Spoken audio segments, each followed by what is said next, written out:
아합이 이에 이스라엘의 모든 자손에게로 사람을 보내 선지자들을 갈멜산으로 모으니라. 엘리야가 모든 백성에게 가까이 나아가 이르되 너희가 어느 때까지 둘 사이에서 머뭇머뭇하려느냐.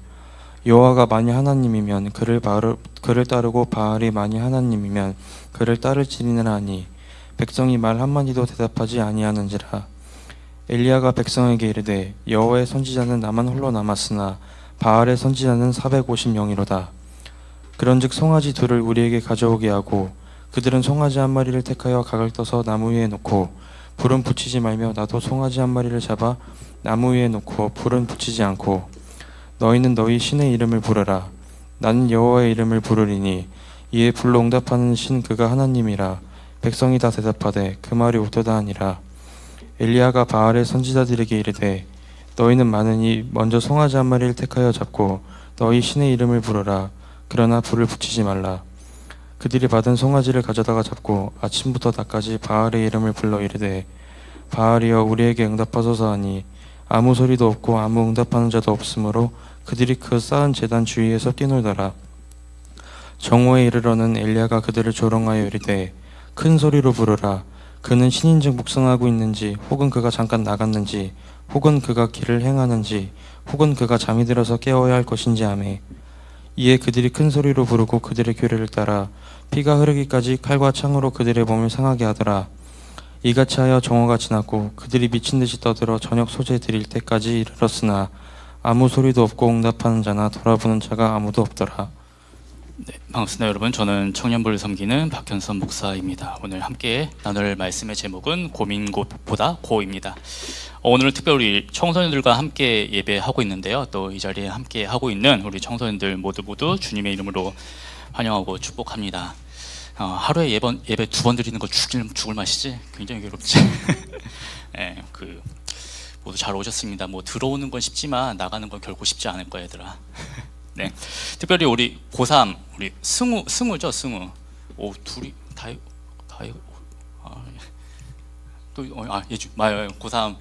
고3. 네, 모두 수고 많으셨습니다. 제가 이상한 취미 하나 있거든요. 제가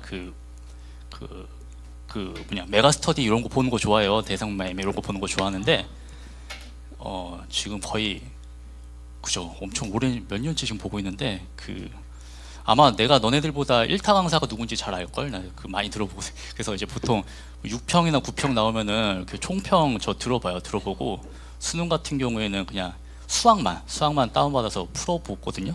내가 이상한 사람은 아니야. 그냥 되게 그냥 관심이 많고 그런 거에 좀 이렇게 관심을 갖고 있는데 올해 그리고 수능이 좀 어려웠다라는 좀 뉴스를 본 것 같아요. 네, 다들 수고 많으셨고요.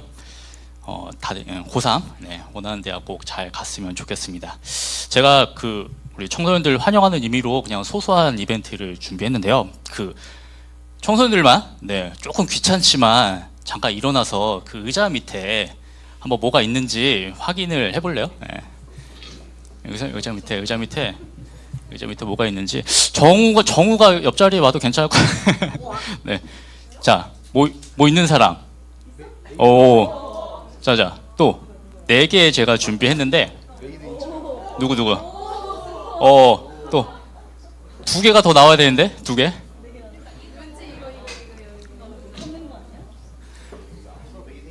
없어요? 찾아 빨리. 2개 어디죠? 또 어디 있죠? 2개는? 너 안 봤지 너 소리. 빨리 봐봐. 없어? 떨어진 거 아니야? 밑에 봐봐. 떨어진 거 아니야? 하설이가 없어. 하설인가 보다. 찾아보지도 않았구만. 여기 있어요? 집중하자 하슬아. 여기 뽑힌 친구들은 이따가 저한테 번호 알려주고 가시면은 제가 기프트콘 쏘도록 하겠습니다. 네. 번호 주고 가야 돼. 네, 오늘은 우리가 또 청소년부 초청 예배로 드리기도 하지만 교회 절기로는 추수감사주일이에요. 추수감사주일은 이제 말 그대로 지난 한 해 동안 우리에게 베풀어 주신 하나님의 은혜를 기억하는 날이기도 하지요. 근데 엄밀히 말하면요, 이 추수감사주일은 성경에 기록된 절기는 아니에요. 그러니까 굳이 성경적인 근거를 따지면은 초막절이 가장 가깝다라고 볼 수 있는데요. 추수감사절은 이제 영국에서 이제 예수님을 믿는 그 청교도인들이 이제 미국으로 건너가게 되는데, 그 미국에서 이제 처음으로 얻은 그 수확에 대해서 하나님께 감사하는 마음으로 예배를 드린 것에서 이제 시작을 합니다. 그래서 이 추수감사 주일은요, 미국에서 시작한 절기라고 이해하시면 좋을 것 같아요.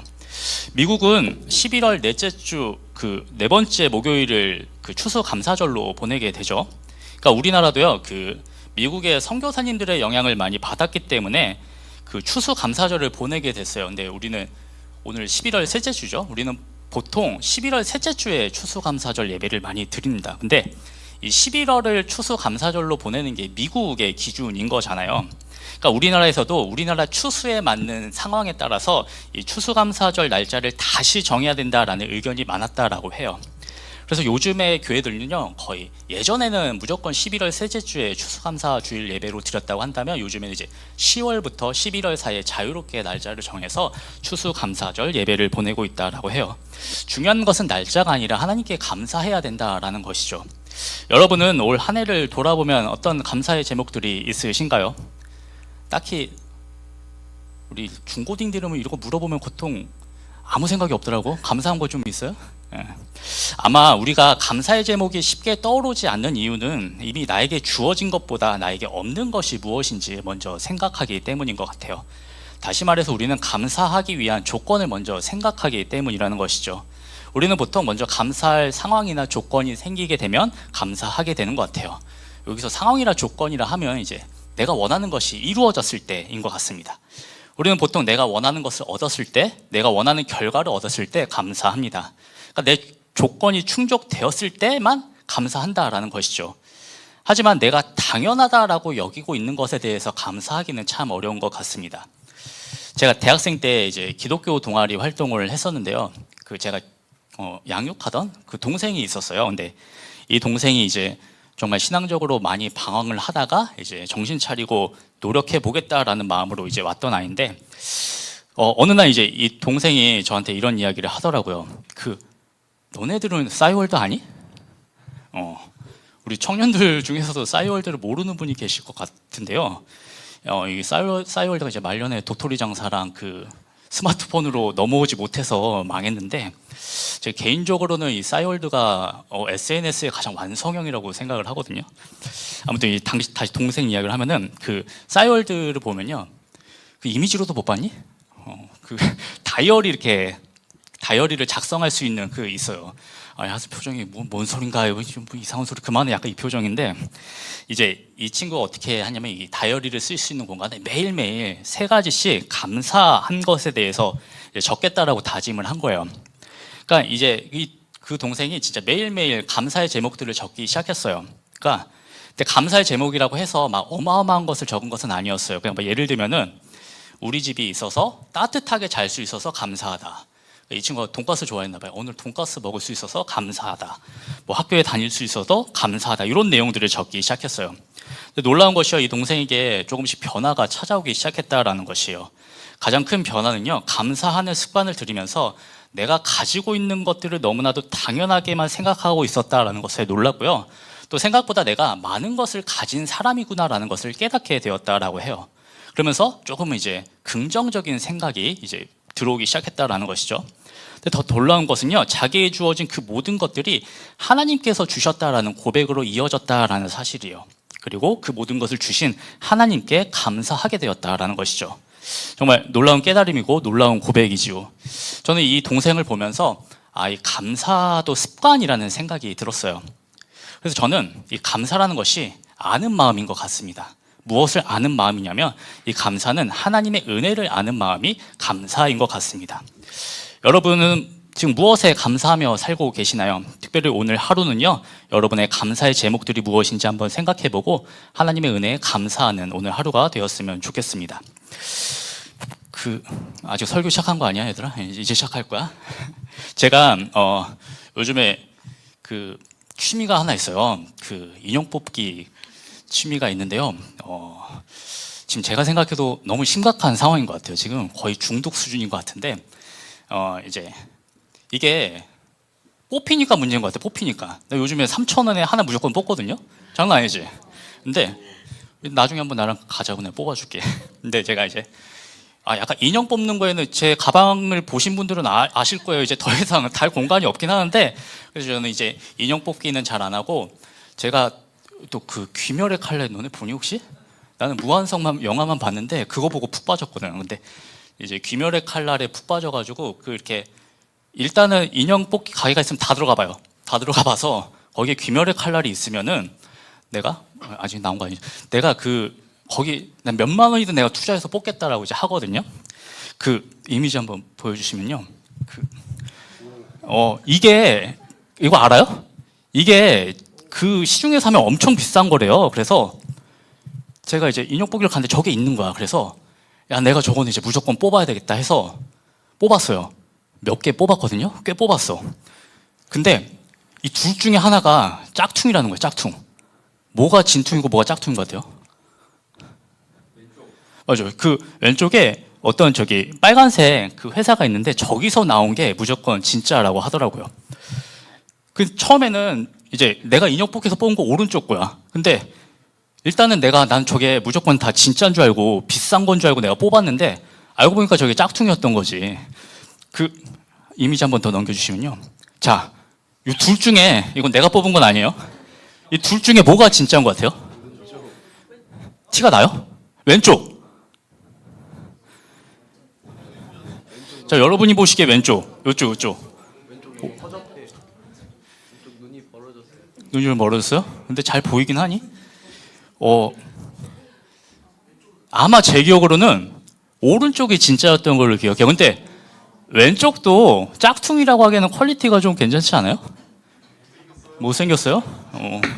근데 네즈코가 되게 귀엽긴 하더라고요. 이렇게 눈이 동그래지면 귀엽긴 하는데, 물론 이제 짝퉁의 특징은 일관성이 없더라고요. 제가 어떤 이렇게 머리 막 노란색, 빨간색 그거를 내가 2번 뽑았는데 크기가 다 다르더라고요. 짝퉁이. 그런 또 일관성은 없더라고요. 제가 되게 쓸데없는 이야기로 말씀을 시작한 이유는요. 여러분, 오늘 말씀에는 진짜와 가짜를 구분하기 위한 게임이 벌어지기 때문입니다. 우리가 오늘 말씀을 살펴보기 위해서 먼저 세 인물에 대해서 살펴볼 필요가 있는데요. 첫 번째는 아합이라는 왕입니다. 우리가 오늘 열왕기서의 말씀을 읽었는데요. 이 열왕기서는 2가지 특징을 가지고 있어요. 첫 번째는요, 이 열왕기서는 항상 왕이 나오는데 이 왕이 언제 왕이 되었는지를 보여주고 있습니다. 제가 16장 29절의 말씀을 새번역 성경으로 봉독해 드리겠습니다. 유다의 아사왕 제38년에 오므리의 아들 아합이 이스라엘의 왕이 되어서 사마리아에서 이스라엘을 22해 동안 다스렸다. 아멘. 아합 왕은 아사가 남유다의 왕으로 있은 지 38년째 되는 해에 북이스라엘의 왕이 된 인물입니다. 열왕기서의 2번째 특징은요, 이제 왕이 언제 왕이 됐냐라는 거 알려주고, 그 다음에 이 왕이 선한 왕인지 악한 왕인지 반드시 알려줍니다. 근데 이 선한 왕과 악한 왕의 기준은 다윗처럼 하나님의 말씀을 따랐느냐, 아니면 하나님의 말씀을 따르지 않았느냐가 기준입니다. 16장 30절의 말씀을 보면 이 아합 왕에 대한 평가가 기록이 되어 있는데요. 제가 16장 30절의 말씀도 새 번역으로 봉독해 드리겠습니다. 오므리의 아들 아합은 그 이전에 있던 왕들보다 더 심하게 주님께서 보시기에 악한 일을 하였다. 아멘. 여러분, 아합은 악한 왕이었다라고 성경 말씀은 기록을 하고 있죠. 그런데 그냥 악한 게 아니라 전에 있던 다른 왕들보다 더 악한 왕이었다라고 말씀하고 있습니다. 그러니까 아합 왕은 이제 나쁜 놈 중에 제일 나쁜 놈이었던 거예요. 특별히 열왕기상 16장 31절에서 34절까지 이제 그의 악행이 기록이 되어 있는데요. 요약하면 이렇습니다. 화면 한번 보여주시면요. 먼저 이 아합은요, 이방 나라의 딸 이세벨과 결혼을 합니다. 그러니까 이방 나라는 외국 나라라고 생각하면 좋을 것 같아요. 그러니까 하나님은 이방령, 그러니까 외국인이랑 절대로 결혼해서는 안 된다라고 말씀을 하셨어요. 왜냐하면 이 외국인들은요, 그들은 하나님을 믿는 게 아니라 다른 신들을 믿었거든요. 근데 이 외국인들이요, 그들이 믿는 신들을 막 강요를 했기 때문에 하나님은 절대로 이 외국인들과 결혼하지 말라고 말씀하셨습니다. 자, 왜냐하면 결혼하면은 그들이 믿는 신을 강요하기 때문에 자연스럽게 그 가짜 신들이 유입이 되는 거겠죠. 그렇기 때문에 하나님은 이 이방인들과 결혼하지 말라고 말씀하셨습니다. 그래서 지혜의 왕인 그 솔로몬조차도 말년에 이방 외국인들과 결혼을 하면서 이제 무너지는 모습을 보여주게 되거든요. 그런데 아합은 단순히 외국인이 아니라 외국 나라의 왕의 딸과 결혼을 했다라는 것이에요. 그 두 번째는요, 아합은 아세라 우상을 만들어서 섬겼습니다. 그러니까 그 결혼의 결과가 이제 우상을 세운 결과인 거죠. 마지막으로 아합은 희엘을 통해서 무너진 여리고성을 다시 세웠습니다. 여러분, 여리고성이 무너진 사건 기억하시죠? 그러니까 성을 하루에 한 바퀴씩 돌고 마지막 일곱째 날에는 7바퀴를 돌면서 이제 나팔 소리와 함께 큰 소리를 지르니까 이 여리고성이 무너지게 되죠. 그때 하나님이요, 한 가지 말씀을 하셨어요. 제가 여호수아 6장 26절의 말씀도 세 번역으로 봉독해 드리겠습니다. 그때 여호수아가 이렇게 맹세하였다. 이 여리고성을 일으켜 다시 세우겠다고 하는 자는 주님 앞에서 저주를 받을 것이다. 성벽 기초를 놓는 자는 맏아들을 잃을 것이요 성문을 다는 자는 막내 아들을 잃을 것이다. 아멘. 지금 하나님은요, 그 여리고성을 다시 세우는 사람의 맏아들과 막내 아들을 잃게 될 것이라고 말씀하셨습니다.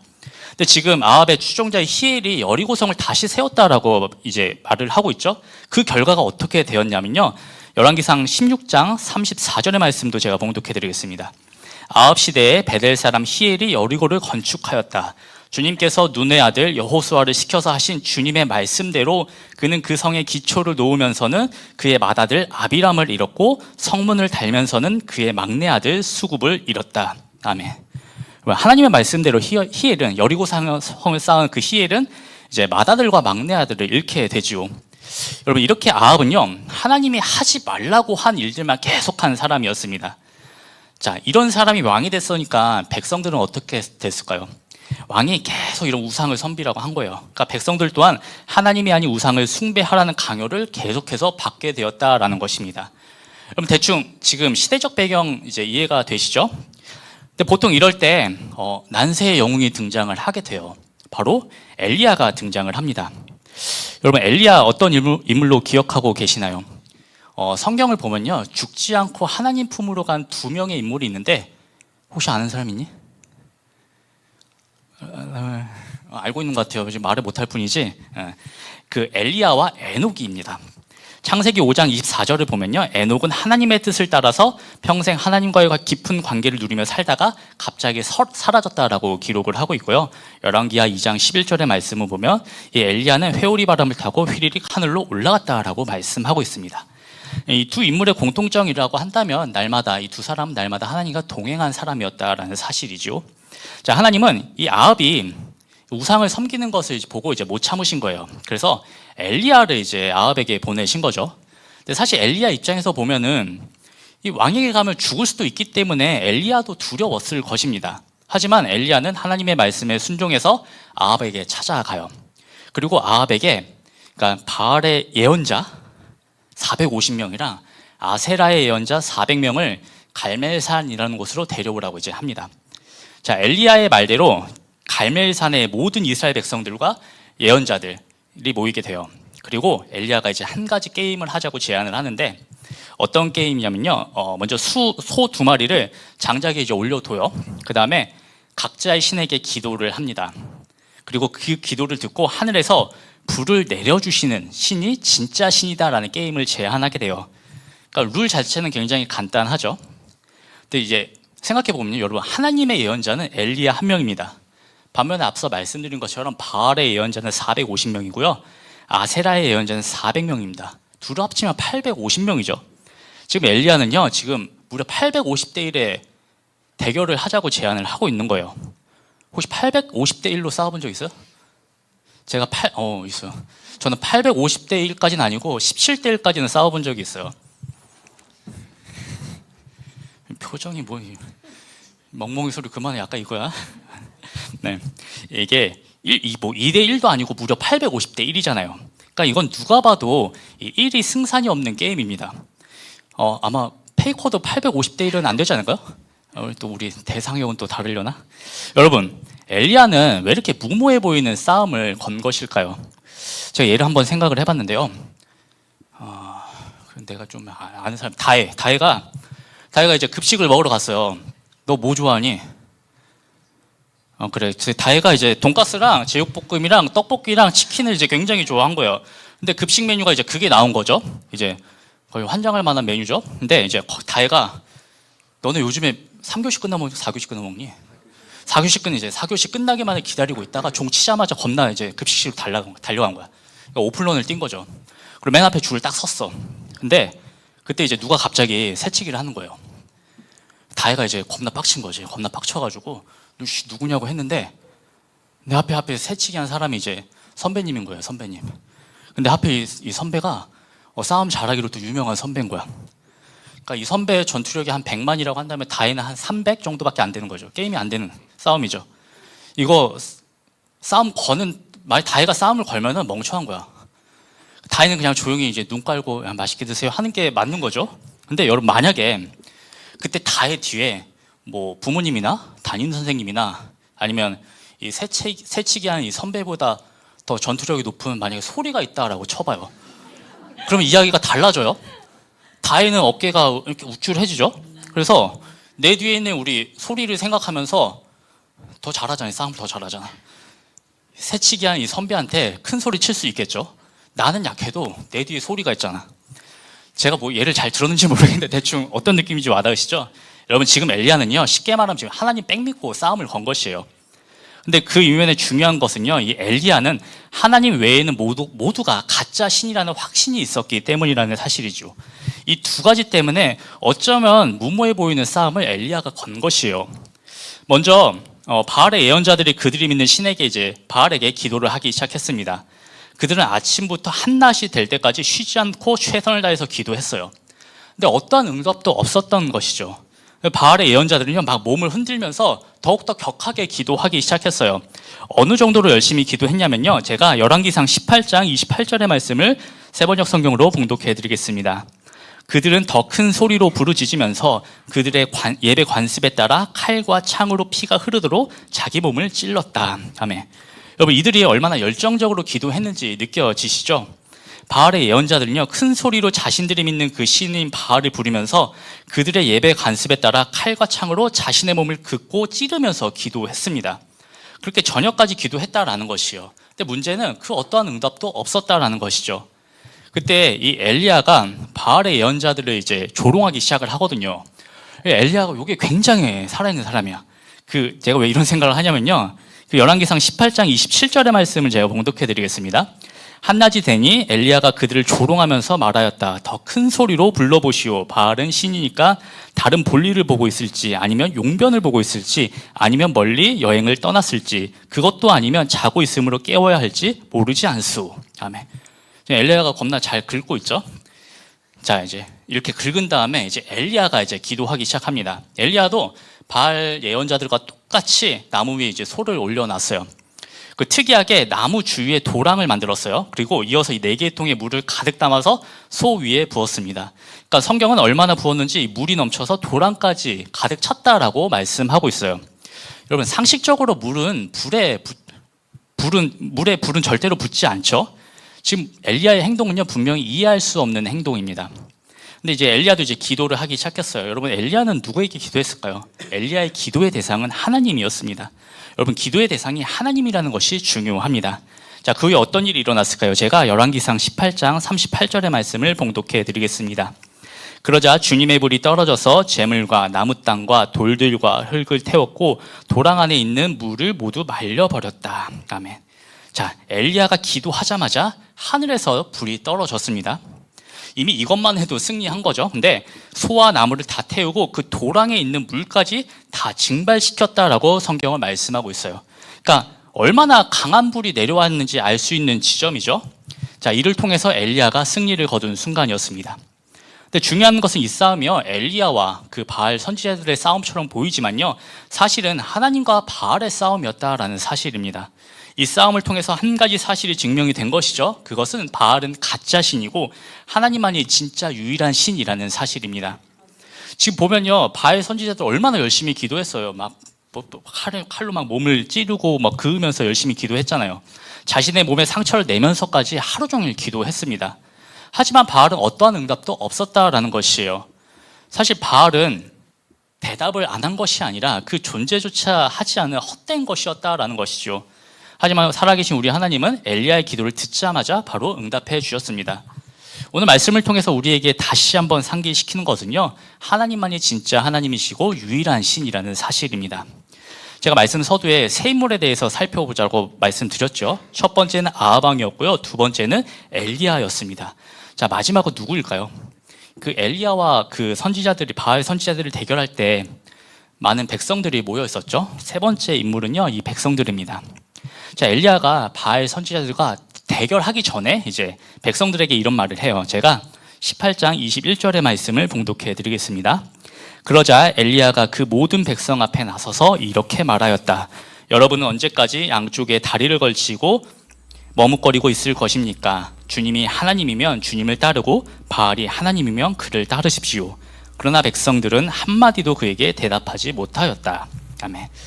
저는 그 양쪽에 다리를 걸치고 있다라는 표현이 참 재밌게 표현한 것 같아요. 그러니까 소위 말하면 지금 양다리 걸치고 있다라는 것이죠. 지금 엘리야는 이스라엘 백성들이 하나님과 바알 이렇게 양다리 걸치고 있는 것에 대해서 그들을 책망하고 있는 것이에요. 자, 이런 엘리야의 책망에 이스라엘 백성들이 어떻게 반응을 했을까요? 21절 말씀 다시 한번 보여주시면요, 마지막 줄, 그러나 백성들은 한마디도 그에게 대답하지 못하였다라고 말씀을 하고 있지요. 이 질문에 백성들은 침묵으로 답합니다. 자, 그런데 이제 엘리야와 바알 선지자들이 대결을 했죠. 그리고 대결을 마친 후에 하나님이 진짜 유일한 신이라는 그 사실이 증명된 순간에 백성들의 반응은 어떠했을까요? 우리 18장 39절의 말씀은 다 같이 한번 읽어보겠습니다. 우리 함께 있습니다. 온 백성이 이것을 보고 땅에 엎드려서 말하였다. 그가 주 하나님이시다. 그가 주 하나님이시다. 아멘. 바알과 하나님 사이에서 그 선택을 망설였던 그 백성들이요, 마침내 하나님을 찬양하는 모습을 보여줍니다. 이런 백성들의 모습을 통해서 우리가 깨닫게 되는 것은요, 우리가 은혜를 경험하는 것이 참 중요하다라는 생각이 들기도 합니다. 사실 우리가 이성적으로 하나님을 믿는다라는 것은 불가능한 일이에요. 정말 어려운 일이죠. 우리가 하나님을 믿는다라고 고백하는 것은요, 전적으로 먼저는 하나님의 은혜 때문이라는 사실입니다. 저는 여러분이 이 자리에 나올 수 있는 것도 그 자체가 하나님의 은혜가 아니면 설명할 수 없는 현상이라고 생각해요. 제가 예전에 그 지인과 이야기를 나눈 적이 있었어요. 그런데 그 지인이 자기가 살면서 잘한 일 두 가지를 이야기를 했는데요. 뭘 것 같아요? 첫 번째는 운전면허를 땄다라는 것이요. 이분 여자분이었는데 첫 번째는 운전면허를 딴 것이 잘한 일이라고 말했어요. 두 번째는요, 하나님을 믿은 것이라고 이야기를 하더라고요. 여러분 동의가 되시나요? 제가 이전 교회에서 고등부를 담당했었어요. 우리 고3 친구들은 어떨지 모르겠는데 이 고3 애들이 수능 끝나고 나서 가장 많이 하는 말이 뭔지 알아요? 1월 1일에 0시 땡 치면은 술 마시자고 자기들끼리 약속을 잡아요.